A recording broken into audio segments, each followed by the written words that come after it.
Well, I guess if I'm the dynamo, Lindsay is the spark plug for sure. I actually have one of these wonderful honors and pleasures today of being able to open this building, even though I really had so little to do with it happening, because it was well underway when I got here. And what is, of course, most impressive to me as I learned about how this building came about, that this wasn't planned, sort of from the top, but that this was an initiative taken by our students and very significantly funded by our students. And so let's all join in a round of applause for our students.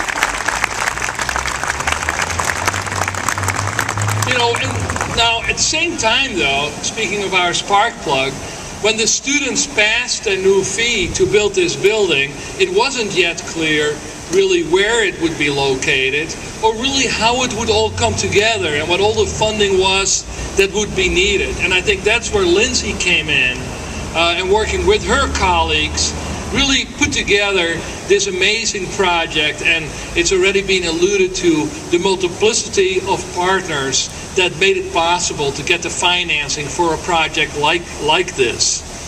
But it's not just about having multiple partners to get the financing, it's also because it truly creates a space that is busy around the clock, that is lively, that has the multiple uses that we know creates truly alive urban spaces. And this building is really a great example of that.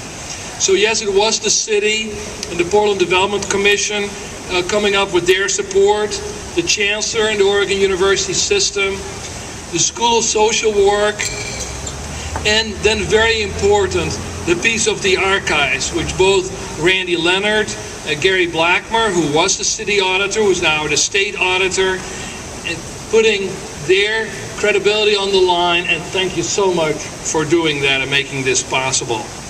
Now, I know there was an old building here called Old Blue, which I'm sure everybody's very sorry to see gone.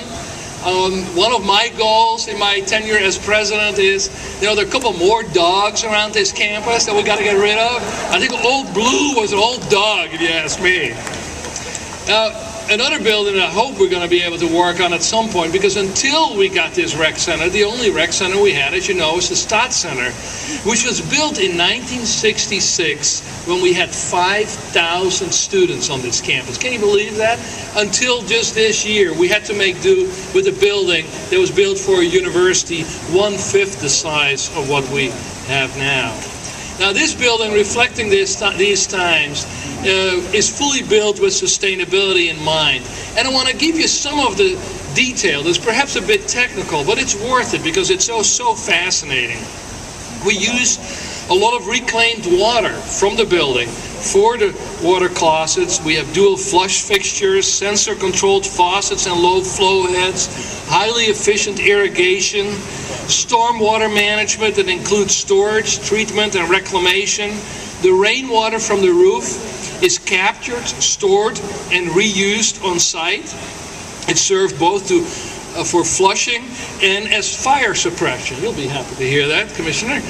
The eco-roof planters on the 5th level terrace retain and treat stormwater, reducing overflow, and it's treated with a water quality filtration system. 80% of the demolition and construction waste was diverted from landfill and reused, and a lot of the new materials were also using recycled materials. We have, of course, daylight-controlled electrical fixtures which turn off when they're not necessary. We have indoor air quality improvements by using low-emitting adhesives, paint, carpets, and formaldehyde-free casework. The building uses 29% less energy than a typical building of this size. We have highly efficient mechanical and electrical equipment, effective daylighting, a high-performance exterior envelope with exterior sunscreens. We may actually need those at some point. Insulated dual-pane glazing and highly insulated walls, a flexible ventilation system, and we reuse, there's an existing well underground here, and we reuse that water and re-inject it into the aquifer to eliminate the need for a cooling plant.